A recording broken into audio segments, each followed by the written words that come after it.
काका, हुआ है शहर, ले आए खाद बीज। हाँ भाई, लेके तो आया हूँ, पर क्या कहूँ, महंगाई इतनी हो गई है कि समझ में नहीं आता है कि खेती करे कैसे। फसल भी अच्छी नहीं होती है, ये दवाइयाँ नहीं डालूँ तो कर्जा करके लाओ, कैसे भी लाओ, लाना तो पड़ेगा ही। और ये दवाई की दुकान का कर्जा तो ख़त्म होने का नाम नहीं लेता। लाना तो मुझे भी है, पर सब कुछ इतना महंगा है, कहाँ से लाऊं, किससे खरीदूं, किसके पास सही दामों में मिलेगा और क्वालिटी उत्पाद भी मिलेगा या नहीं। अपनी फसलों की सही दवाओं के लिए दूर दूर तक शहरों में जाना और दवाओं को लाना पड़ता है। फसलों के लिए दवाएं सही है या नहीं, ये जानकारी भी नहीं होती। फसलों की कटाई पर सही दाम मिलेंगे या नहीं, इन तमाम मुश्किलों से दूर होने के लिए आइए खेती बाड़ी केंद्र। खेती बाड़ी केंद्र एक ऑनलाइन सेवा केंद्र है जिससे आप अपने मोबाइल के द्वारा जुड़ सकते हैं, जहां आपको अपनी खेती के लिए सही प्रकार की दवाएं मिलेंगी, वो भी होलसेल मूल्य पर। वो सभी दवाएं सीधा निर्माता से लेकर आप तक पहुंचाते हैं, यानी कि बीच में होने वाले सारे खर्च की बचत आपकी जेब में। साथ ही साथ दवाओं को लाने और ले जाने की झंझट से भी छुटकारा। अपनी मुश्किलों को दूर करने के लिए आप खेती बाड़ी केंद्र पर एक मिस कॉल करें। खेती बाड़ी केंद्र का किसान मित्र आपसे तुरंत संपर्क करेगा और आपको सभी जरूरी जानकारी देगा। खेती बाड़ी केंद्र की फ्रेंचाइजी लेकर खेती बाड़ी मित्र बनिए और किसानों की सेवा कर देश की तरक्की में भागीदार बने। आज ही संपर्क करें नीचे दिए गए नंबर पर और खेती बाड़ी केंद्र से जुड़े। ये है खेती बाड़ी केंद्र ऐप।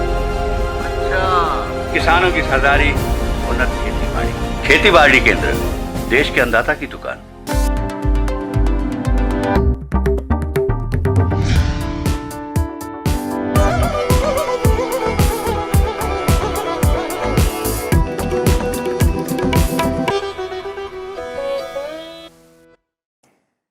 नियम कायदे हमें ज्यादा पसंद नहीं है, लेकिन हर एक के जीवन में अनुशासन बहुत महत्वपूर्ण है, क्योंकि बिना अनुशासन के यानी डिसिप्लिन के कोई भी खुशहाल जीवन नहीं जी सकता। कुछ नियमों और कायदों के साथ ये जीवन जीने का एक तरीका है। अनुशासन में सब कुछ शामिल है जो हम सही समय पर सही तरीके से करते हैं और ये हमें सही राह पर ले जाता है। अनुशासन के लिए हमें शरीर और दिमाग पर एक नियंत्रण की आवश्यकता होती है। कुछ लोगों के पास स्व अनुशासन प्राकृतिक संपत्ति के रूप में होता है, जबकि कुछ को इसे अपने अंदर विकसित करना पड़ता है। अनुशासन में वो दक्षता है कि वो भावनाओं को नियंत्रित कर सकता है और मुश्किलों से पार पाने के साथ ही सही समय पर सही कार्य करने में मदद करता है। बिल्कुल, क्योंकि अनुशासन से धैर्य और समझदारी का विकास होता है। बिना अनुशासन के जीवन अधूरा और असफल है। आइए हम भी अनुशासन को अंगीकार करें और खुद की, समाज की और देश की उन्नति के मार्ग पर तेजी से आगे बढ़ें। हेलो इंडिया, मैं हूं प्रीति और मैं हूं प्रतिबिंब शर्मा।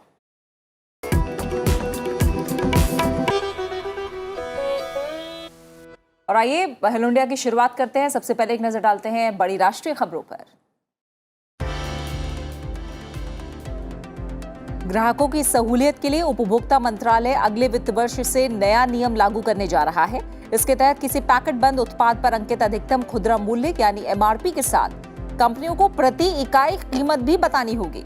सरकार ने उपभोक्ताओं को ज्यादा सुरक्षा देने के लिए वैधानिक माप शास्त्र यानी मेट्रोलॉजी के पैक्ड वस्तुओं के नियम 2011 में संशोधन किया है। इसके तहत शुरुआत में 19 तरह की कमोडिटी को शामिल किया जाएगा। अप्रैल 2022 से पैकेट बंद उत्पादों पर कंपनियों को अधिकतम खुदरा मूल्य के साथ उसकी प्रति इकाई कीमत भी बतानी होगी। वाणिज्य और उद्योग मंत्री पीयूष गोयल ने कहा कि भारत 2030 तक $1 ट्रिलियन के सेवा निर्यात के लक्ष्य को हासिल करने के लिए तैयार है। दिल्ली में वैश्विक सेवा सम्मेलन 2021 को संबोधित करते हुए उन्होंने ये बातें कही। पीयूष गोयल ने कहा कि 2020 में भारत 2 पायदान ऊपर चढ़कर विश्व में सेवाओं का निर्यात करने वाला 7वां सबसे बड़ा देश बन गया है। उन्होंने कहा कि विश्व में सेवाओं का सबसे बड़ा निर्यातक बनने की क्षमता भारत में है।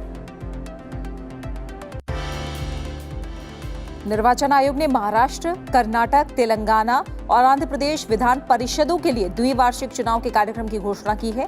महाराष्ट्र की 6 सीटें, कर्नाटक की 25, तेलंगाना की 12 और आंध्र प्रदेश की 11 सीटों पर 10 दिसंबर को मतदान होगा। 16 नवंबर को चुनाव की अधिसूचना जारी की जाएगी। कर्नाटक विधान परिषद के 25 वर्तमान सदस्यों का कार्यकाल अगले साल 5 जनवरी को समाप्त होगा।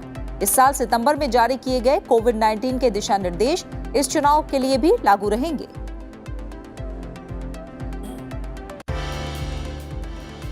देश में अब तक 109 करोड़ 58 लाख से अधिक वैक्सीन की डोज लगाई गई है।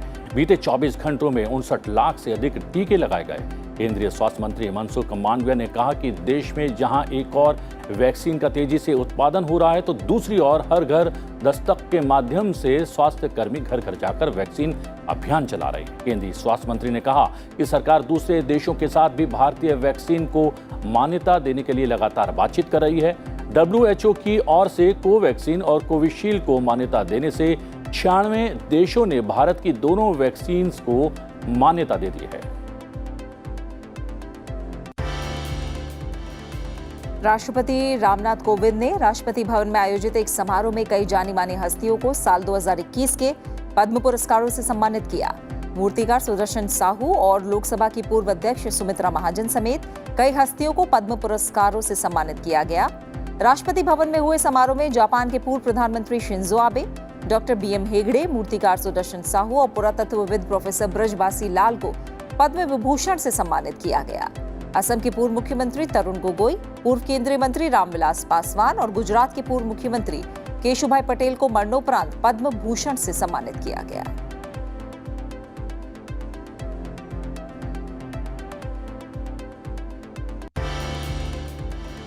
उत्तराखंड के स्थापना दिवस के अवसर पर प्रधानमंत्री नरेंद्र मोदी, राष्ट्रपति रामनाथ कोविंद और उपराष्ट्रपति M वेंकैया नायडू ने ट्वीट कर राज्य के निवासियों को बधाई दी और उनके स्वस्थ और उज्जवल भविष्य की कामना की। इस अवसर पर राजधानी देहरादून में मुख्य समारोह आयोजित किया गया।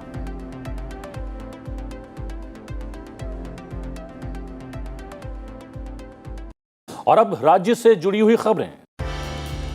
राज्यों से प्रदूषण से लड़ने के लिए 5 सूत्रीय एजेंडा। दिल्ली में प्रदूषण से लड़ने के लिए 5 सूत्रीय एजेंडा तैयार किया गया है। 1 महीने तक ये चलेगा। विशेष अभियान डीजल जनरेटर और कोयला भट्टियां 11 दिसंबर तक बंद रखी जाएंगी। कूड़ा जलाने पर भी इस दौरान रोक रहेगी। 11 नवंबर से 11 दिसंबर तक चलने वाले इस अभियान को एंटी ओपन बर्निंग अभियान नाम दिया गया है। 10 विभागों की 550 टीमें इस पर नजर रखेंगी। 304 टीमें दिन और 246 टीमें रात में गश्त भी लगाएंगी।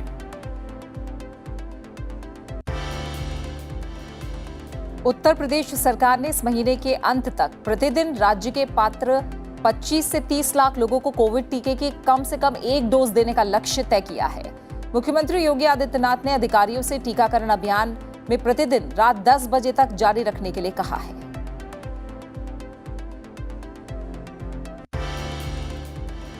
उत्तर प्रदेश के कानपुर में जीका वायरस के अब तक कुल 98 मामले सामने आए हैं। संक्रमितों में कोई गंभीर लक्षण नहीं है। सभी को होम आइसोलेशन में रखा गया है। घर घर सर्वे किया जा रहा है। लक्षण मिलने पर लोगों की सैंपलिंग भी की जा रही है।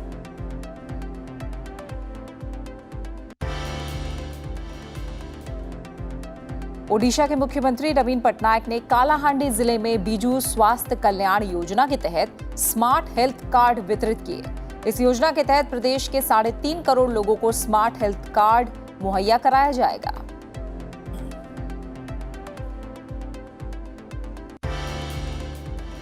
असम के मुख्यमंत्री हेमंत बिस्वा शर्मा ने गुवाहाटी में उमानंद फेरी सर्विस के ई-टिकटिंग सिस्टम की शुरुआत की है। ब्रह्मपुत्र के पीकॉक टापू पर स्थित उमानंद मंदिर सिर्फ नाव या स्टीमर के जरिए ही पहुंचा जा सकता है।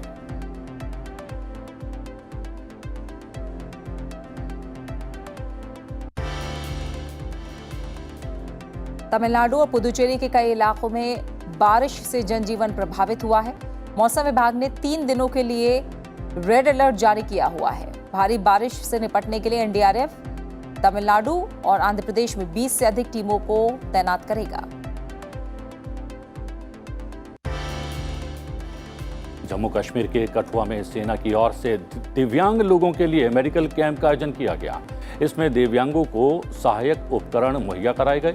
यहां आए लोगों ने सेना के इस सद्भावना प्रयास की तारीफ की।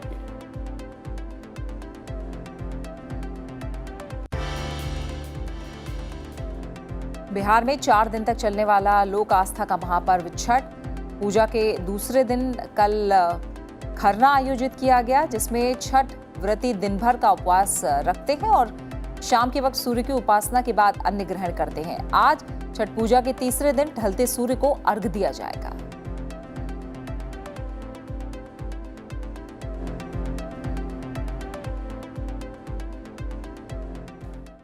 राष्ट्रीय और राज्यवार खबरों के बाद अब एक नजर दुनिया भर की कुछ बड़ी खबरों पर।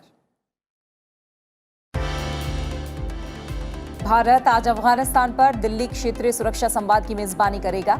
राष्ट्रीय सुरक्षा सलाहकार स्तर की इस बैठक की अध्यक्षता अजीत डोभाल करेंगे। इससे पहले राष्ट्रीय सुरक्षा सलाहकार अजीत डोभाल ने ताजिकिस्तान के सिक्योरिटी काउंसिल के सचिव नसरुल्लो रहमतजो महमूमजोदा और उज्बेकिस्तान के सिक्योरिटी काउंसिल के सचिव विक्टर मुखमुदोव के साथ मुलाकात की। ताजिकिस्तान के सिक्योरिटी काउंसिल के सचिव निकोलाई पर्तुशेव और उज्बेकिस्तान के सिक्योरिटी काउंसिल के सचिव विक्टर मुखमुदोव के साथ उन्होंने मुलाकात की। वो ईरान, रूस और कजाकिस्तान के अपने समकक्ष के साथ भी अलग से मिलेंगे।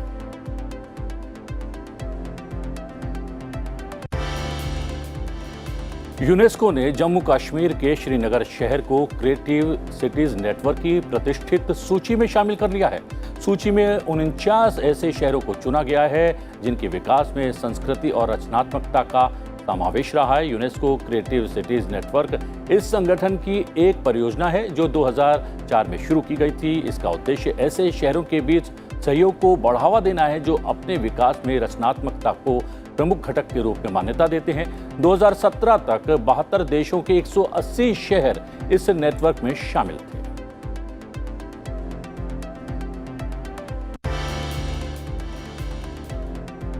नेपाल के सेना प्रमुख जनरल प्रभुराम शर्मा ने भारत की 4 दिवसीय यात्रा पर हैं वो। इसका मकसद दोनों पड़ोसी देशों के साथ रक्षा संबंधों में मजबूती लाना है। नेपाल सेना प्रमुख जनरल प्रभुराम शर्मा को साउथ ब्लॉक में गार्ड ऑफ ऑनर दिया गया।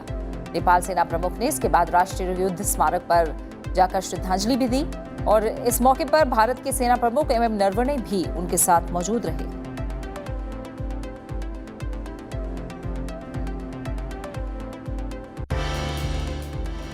यूरोप में कोविड-19 संक्रमण के फिर से फैलने की रफ्तार तेज होती जा रही है।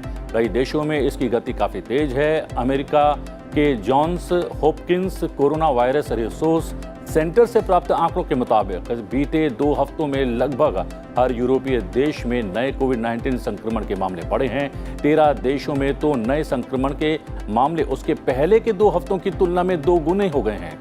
संक्रमण बढ़ने के ताजा ट्रेंड से पूरे महाद्वीप में महामारी के फिर से लौटने की आशंका गहराती जा रही है।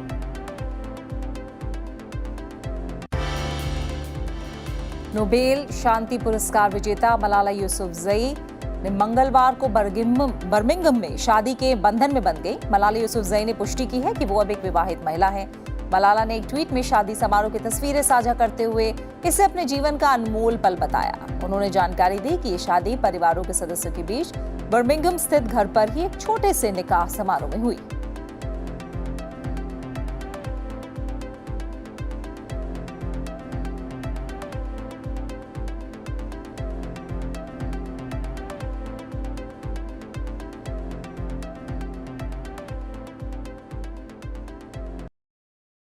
और आज की तमाम बड़ी खबरों पर नजर डालने के बाद अब हम बात करेंगे आपकी सेहत की, क्योंकि सेहतमंद शरीर के लिए नियमित योग करना जरूरी है। और आज हम आपको ऐसे योगासनों के बारे में बताने जा रहे हैं जिनसे ना सिर्फ शरीर फ्लेक्सिबल होगा बल्कि कुछ शारीरिक परेशानियों में भी बहुत जल्द राहत मिलेगी। आज आपको बताएंगे कटी चक्रासन के बारे में। नियमित कटी चक्रासन करने से आपका वजन तो कम होगा ही, साथ ही ये आसन आपके लंग्स के लिए भी फायदेमंद है। जानते हैं कैसे करें कटी चक्रासन।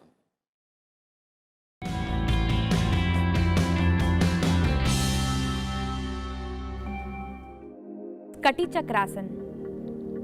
अपने पैरों में कंधे के जितना अंतर दें। श्वास भरते हुए दोनों भुजाओं को सामने की ओर से कंधे के सर तक ऊपर उठाएं। अब श्वास छोड़ते हुए अपनी भुजाओं को कमर के साथ दाईं ओर घुमा दें। दाईं भुजा सीधी, बाईं कोहनी मुड़ी हुई हो और दाएं हाथ के अंगूठे की ओर देखें। ध्यान रखें, जंघा सामने की ओर, कमर में खिंचाव का अनुभव करें। श्वास भरते हुए पूर्व स्थिति में वापस आएं। अब श्वास छोड़ते हुए कमर को बाईं ओर घुमा जाएं। सामान्य श्वास प्रश्वास के साथ आसन में बने रहें।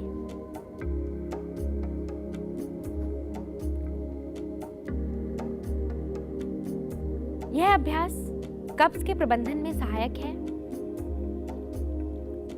आपकी पेरिस्टल्सिस मूवमेंट को इंप्रूव करता है। श्वास भरते हुए धीरे से वापस आएं। श्वास छोड़ते हुए दोनों भुजाओं को पूर्व स्थिति में ले आएं और विश्राम करें।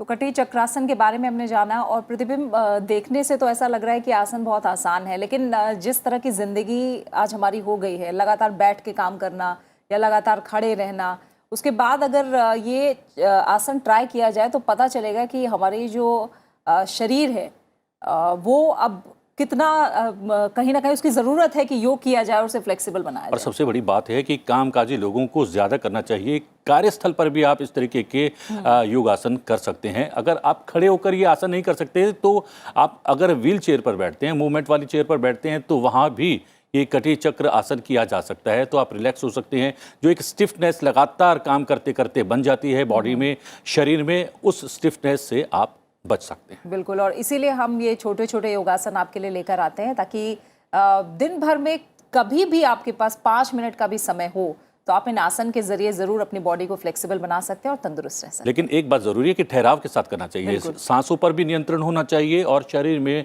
एक कामनेस होनी चाहिए, उसी के साथ योगासन करना चाहिए। इम्फाल में आयोजित सरस मेले की झलकियों के साथ आप बने रहिए हमारे साथ।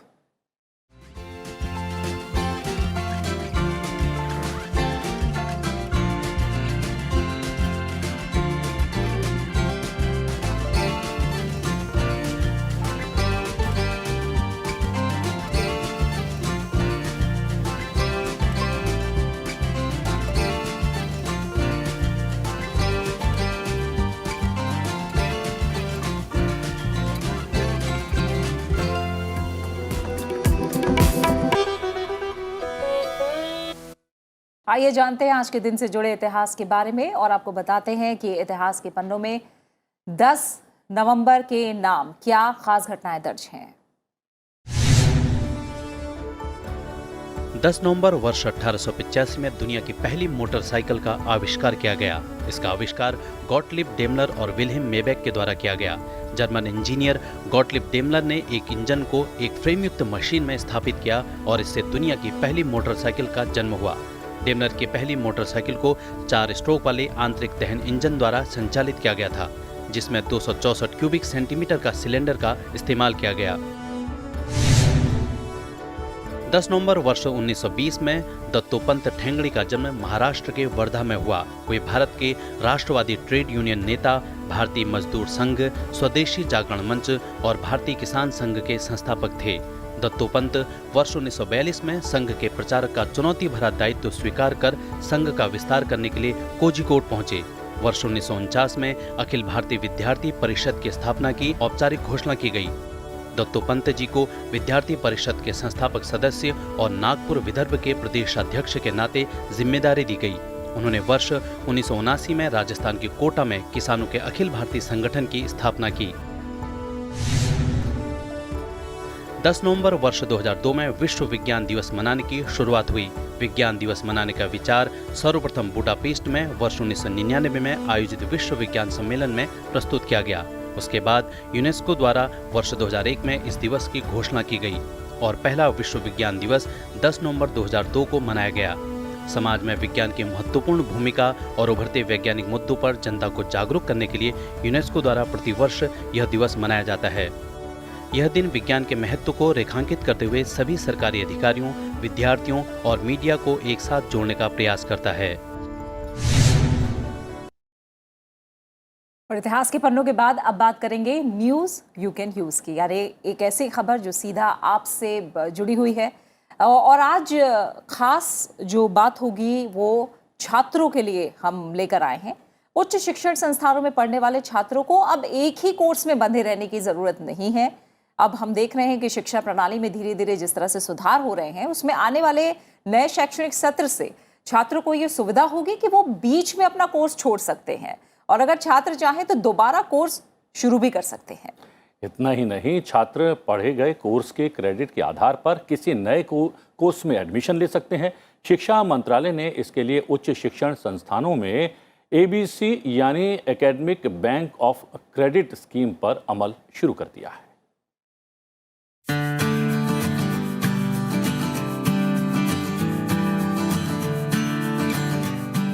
उच्च शिक्षा में वैश्विक मापदंडों को कायम करने के लिए नए शैक्षणिक सत्र यानी कि साल 2021-22 से academic bank of credit scheme की शुरुआत की गई है।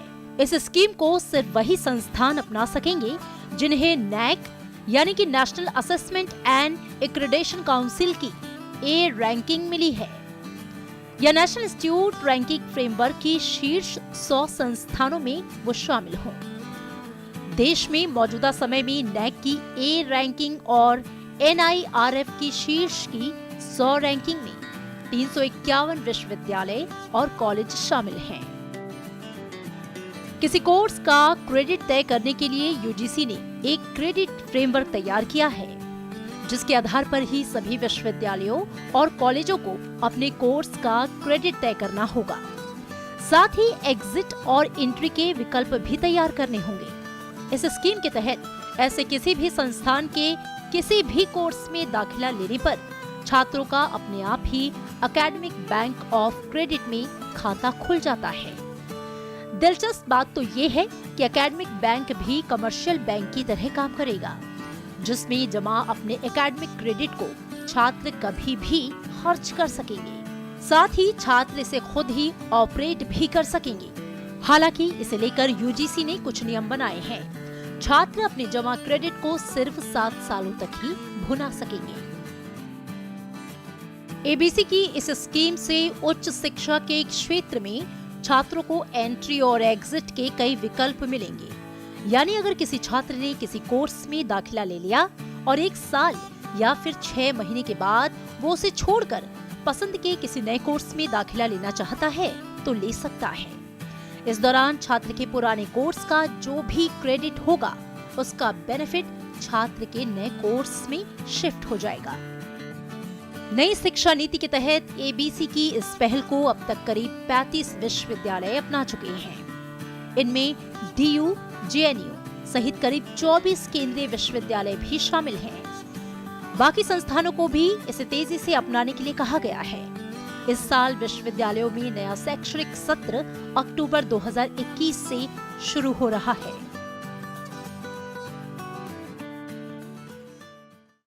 क्या बात है प्रीति, एकेडमिक क्रेडिट वो भी 1-2 साल के लिए नहीं, पूरे 7 साल के लिए। अगर अपने कॉलेज टाइम में तुम्हें ऐसा ऑप्शन मिलता कि कोई कोर्स छोड़कर अब दूसरा कोर्स ज्वाइन कर सकती हैं, तो क्या इस ऑप्शन को अपनाने की? बिल्कुल बिल्कुल, क्योंकि अब शिक्षा को हम कह सकते हैं कि एक स्ट्रीम में बांधने की वो नहीं है। अब आप सिर्फ ह्यूमैनिटीज में है, साइंस में है या कॉमर्स में है, एक स्ट्रीम में बांधने से आगे बढ़ा जा रहा है। यानी कई बार आपको लगता है कि एक सब्जेक्ट में आप बेहतर हैं, आप उसको ज्वाइन कर लेते हैं, लेकिन आपको लगता है कि शायद इसमें बेहतर नहीं है, दूसरा कोर्स आपके लिए ज़्यादा सूटेबल है, तो आपके पास ऑप्शन रहेगा तो छोड़ सकते हैं। अभी तक तो ये ऑप्शन नहीं थे। बिल्कुल, यानी ऑप्शंस जो हैं वो काफ़ी हैं। अपना इंटरेस्ट समझना है बच्चों को और कहीं ना कहीं छात्र अपने इंटरेस्ट के साथ आगे जाकर अपना करियर ऑप्शन चुन सकते हैं। जी हाँ, और अब चलते चलते मुलाकात आज के कलाकार के साथ। आज के कलाकार हैं लोक गायिका मैथिली ठाकुर। सोशल मीडिया के जरिए प्रसिद्ध हुई मैथिली की अपनी एक खास पहचान है। जाते जाते आपको छोड़ जाते हैं देश दुनिया को अपनी आवाज़ के जादू से मुग्ध करने वाली मैथिली ठाकुर के छठ गीत के साथ।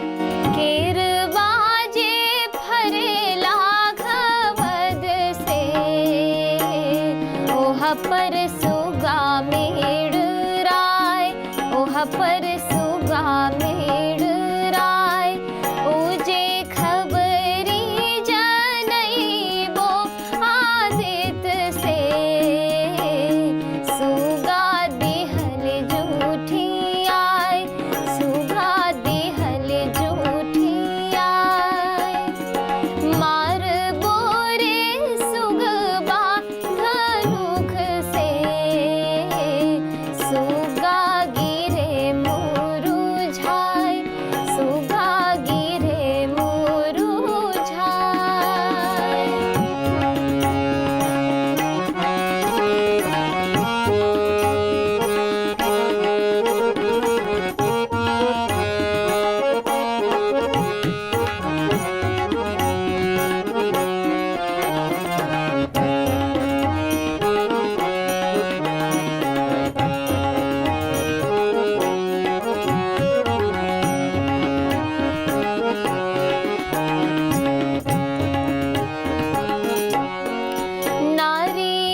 होई